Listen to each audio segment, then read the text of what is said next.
Hello, people. Welcome back to Just Vibes FC. Today I want to do a prediction video.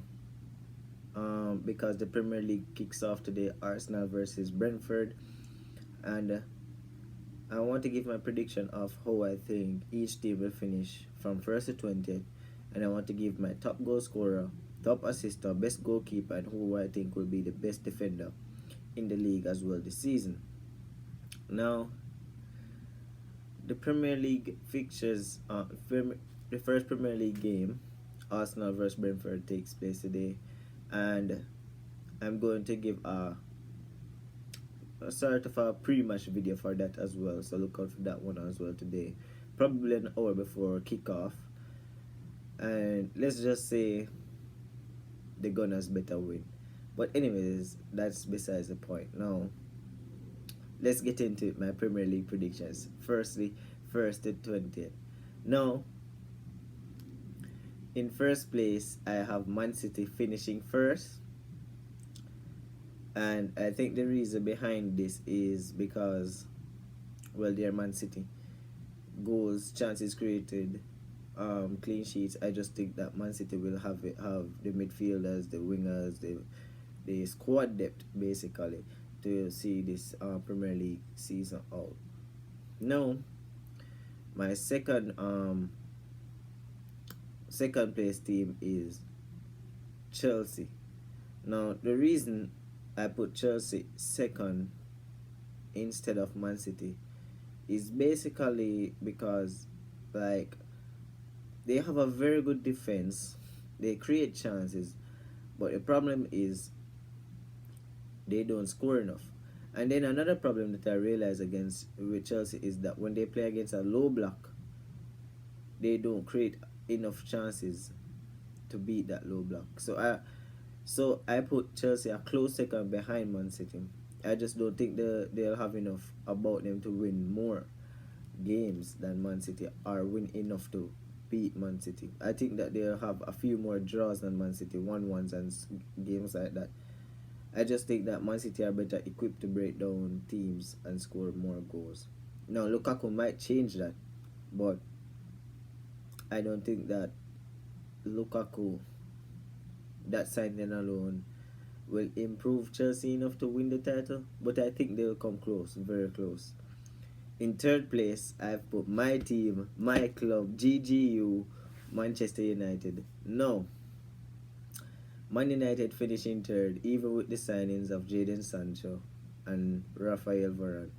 Now, the biggest problem with United is their manager, and I don't believe in my manager, Ole. I don't believe in Ole to get the best out of this team, to win games, to put a proper title charge together. Now, I think that they should finish minimum third with the signings they have. And another problem with Man United is that they don't have a midfielder. Now, the midfield pivot was mainly Scott McTominay and Fred. And I don't think that can work and carry them again for another season. They need Pogba to play in that pivot. But the problem with that is they don't have somebody to play beside Pogba who's good enough, who can allow him to go forward and impact games. So, I think that will limit United as well, even with Ole as well. I think those two things will be the reason why United cannot push for a second place or even a first place finish. And in fourth place, I think it will be Liverpool. Now, Liverpool have had a very bad season last year, but this year they have Virgil van Dijk back, and I think that he'll be the big difference to Liverpool this year. Now, Liverpool can either pick off where they left off last season and become the team they were and fight for the title with Chelsea, or they can fall aside even with the return of Van Dijk and just finish fourth because they don't have the players. The biggest thing, will Van Dijk return to the level he was? Will Mane find form to become the player he was? Wijnaldum leaving, can they replace him adequately? Robertson out for however how long. No new signings. These are all the things that are going against Liverpool, why I've put them at fourth, to be honest. But honestly speaking, it could just be that Liverpool just find a way to fix their issues and finish back third, second, first even. But I highly doubt that will happen, so I've put them at fourth. Now, fifth place, I've put Leicester. Now, I think this would be the third season in a row Leicester would have to find themselves finishing fifth. Now, they've had some attacking talent to their lineup this year in the form of Daka. They've added a centre back, Vestergaard, and they look like they're going to keep Madison, because it looks like Arsenal have changed their mind from Madison to Odegaard again. And I think that they have enough talent to put a top four charge. I just don't think that they will be able to achieve it unless some clubs really, really explode and disappear and plummet. But I don't see that happening, so I think they'll finish fifth. And I think that would be a good finish for them. Fourth, fifth would be a good season for Leicester, to be honest.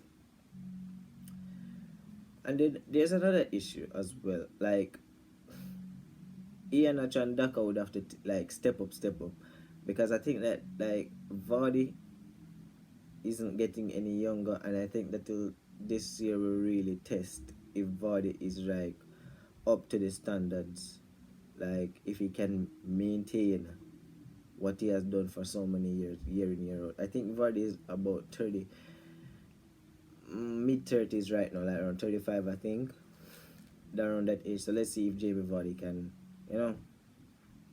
live up to expectations, or will he just start to go on a decline because of his age. In sixth place, I've put down Arsenal. Now, the reason I've put down Arsenal for sixth, and not Spurs, not Villa, not Leeds, and not even West Ham, is because I think that Odegaard will be coming in. He already had a 6 months before, so he can gel with the players there. I think Lokanga is a good player, good young player that can improve. I think that Ben White is a very good signing. He will eventually, he's a 30 million pound player that has been bought for 50, and I think that he will improve with time. I think that Ben White, based on what I've seen so far, is a quality centre back with the potential to become a very, very good centre back, and I think he's a good player. So when you add all these things together, and you also have Saka, Smith Rowe, and Pepe, and I think this year will be a good year for Pepe. I think that, and not to mention Arsenal aren't finished signing players, I think that Arsenal can push and fight for sixth. In all honesty, still, sixth place is a place that I think that anyone can get this year. And you can see that because I've put Spurs at 7. Now, Spurs at 7. Spurs. No, I think they'll be losing Harry Kane, in all honesty. And if they lose Harry Kane, 7th would be their realistic place. They've signed Romero, but they have signed another centre back of quality to partner Romero. And not to mention, we don't even know how good Romero will be in the Premier League. And they need a new right back as well. Some people would even argue they need a new midfielder. There's so many problems at Spurs right now. Who's going, who's staying, all kinds of problems. So that's why I've had them at 7. In 8th place, I've put Aston Villa. No, don't let that deceive you with Aston Villa. Honestly speaking, I think that Villa can push for a top 6 place this year. But I've put them up 8 because I have to see how well these new signings gel and how do they cope without Grealish. So I think 8 would be a minimum for Villa, and I think that they can finish in the top 6. So I don't think they'll finish below 8, but they can push past 8. Basically, it just comes down to how well Leon Bailey, Buendia, and Ings will perform for Aston Villa, and Tuanzebe as well, even though I think Tuanzebe will just be a backup. How well can these new signings push on. And will Villa make any more signings? Because I think that they need another attacking option, um, like how they have lost Grealish. I think that Todd Cantwell from Norwich would be a good player if they can get him. So behind that is Leeds in ninth place. Leeds. I think that Leeds would be a good would be a good team to play against this year. Not in a like a good way for rivals, but like I think that they're going to provide like entertaining matches like they've done last year. Like for rival fans, I think it would be a good game when they play against Leeds, I guess, or something like that. The thing is with Leeds, like they score goals, but they also concede a lot. Like they concede a lot of goals. That's Leeds' biggest problem, conceding goals. They've signed Firpo, but I'm not too sure if he improves them that much. Um, they have a good coach. Bielsa was recently renewed. Yeah, I think top 10, Leeds, ninth. Now I've put West Ham to fall off and go to 10. Two reasons. Not that much signings to improve on what they have. And two, they have Europa League, I believe. So that means they cannot focus on one per match a week. They will have to like play from Thursday, Sundays, and that's stressing for either Manchester United and Arsenal and Tottenham. So imagine what it'll do for a team like West Ham who doesn't have as much squad depth.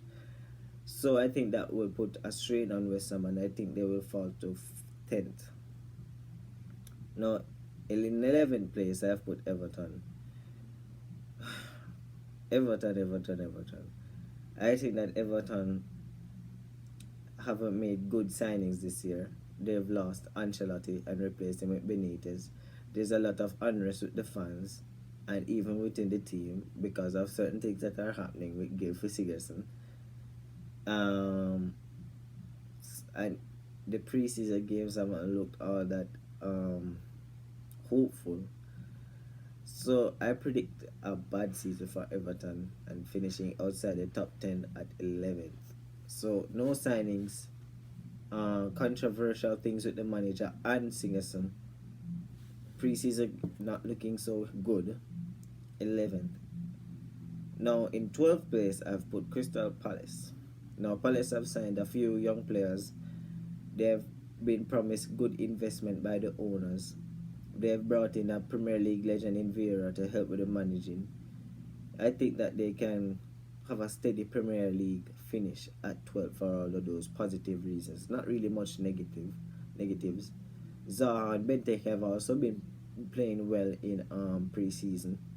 Eze is set to come back.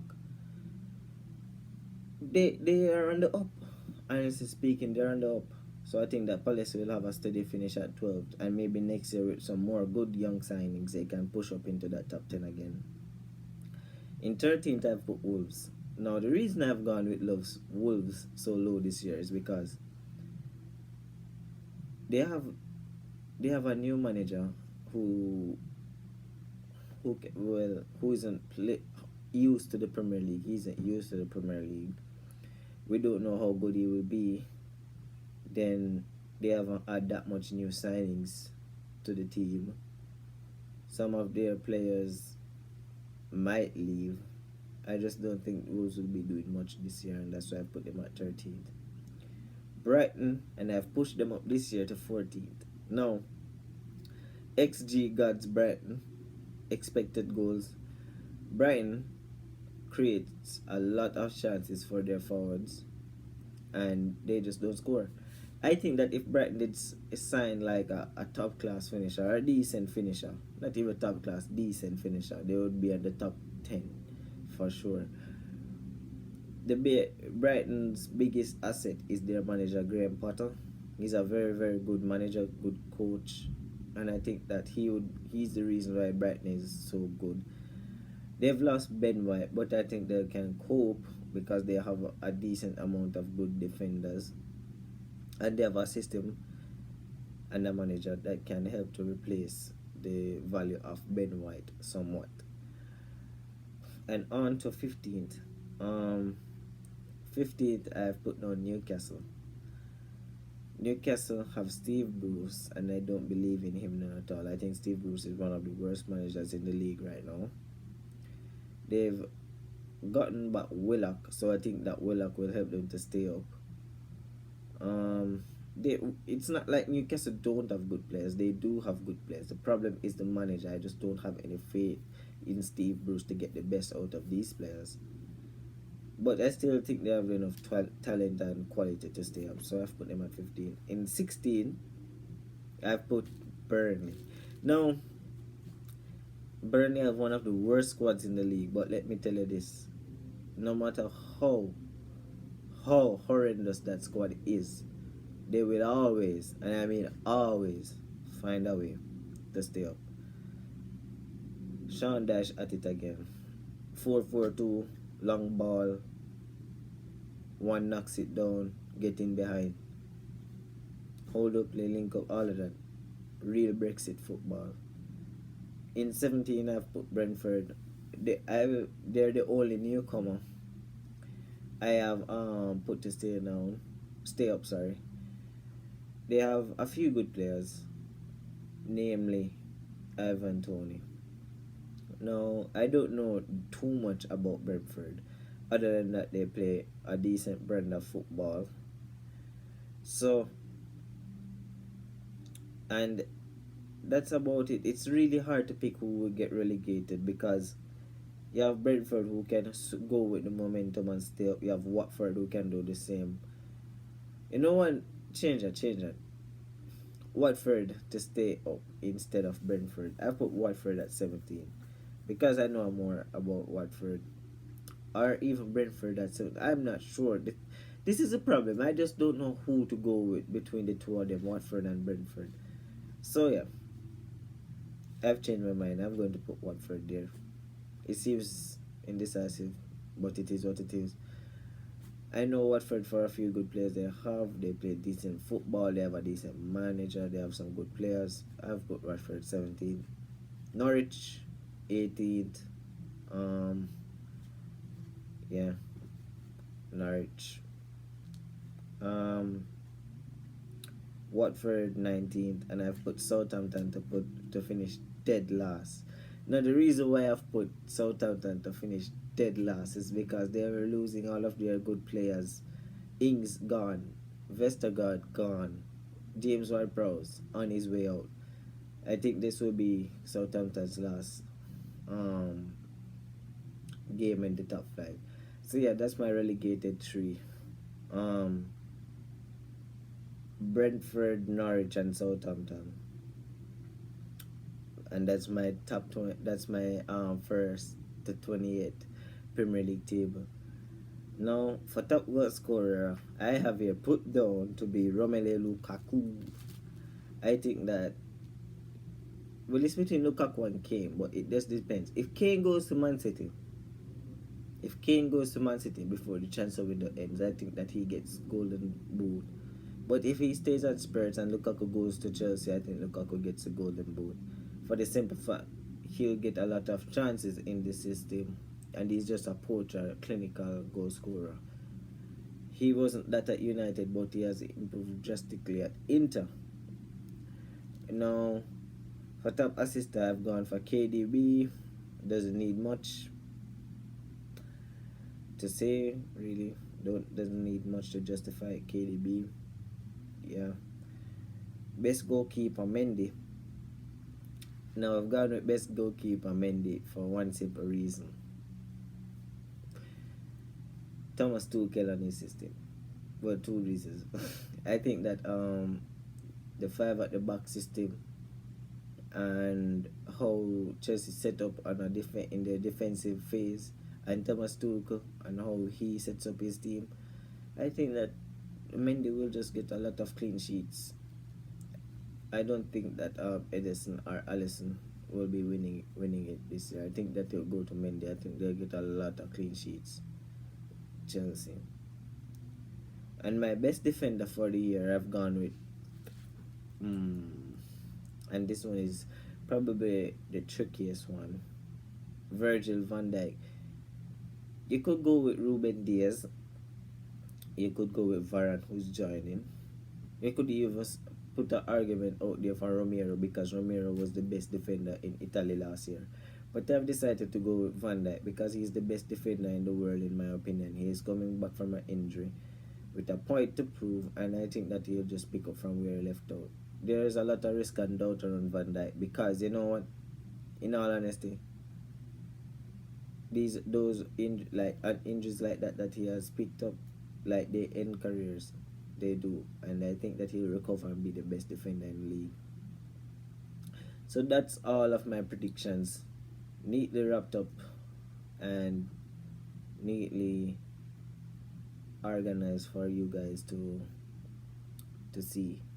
Now, I would like your opinions on things that you think I got wrong in the comment section below, and I'd also like your opinions on anything that I've said or anything Premier League related, or even the Arsenal versus Brentford match, because seeing people comments really do help with the algorithm and stuff like that, and it also just nice to see people's opinion and thoughts. You get me? So anyway, this has been just Vibes FC, and